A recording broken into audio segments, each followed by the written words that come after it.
graciosa, estátua majestosa do amor, por Deus esculturada e formada com ardor da alma da mais linda flor de mais ativo olor, que na vida é preferida pelo beija-flor.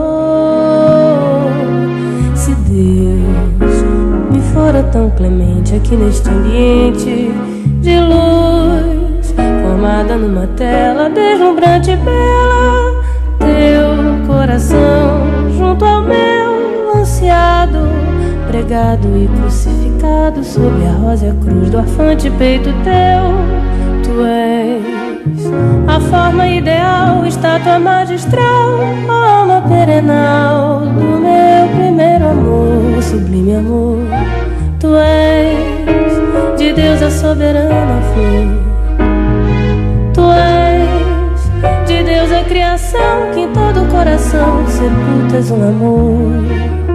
O riso afeador em sândalos olentes cheios de sabor, em vozes tão dolentes como um sonho em flor. És láctea estrela, és mãe da realeza, és tudo enfim que tem de belo em todo o resplendor da santa natureza.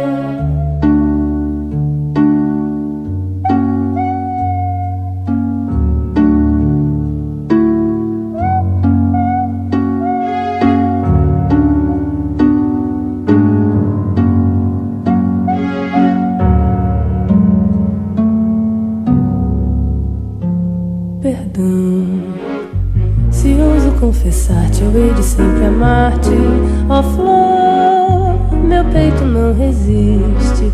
Oh meu Deus, o quanto é triste a incerteza de um amor que mais me faz penar em esperar, em conduzir-te um dia ao pé do altar.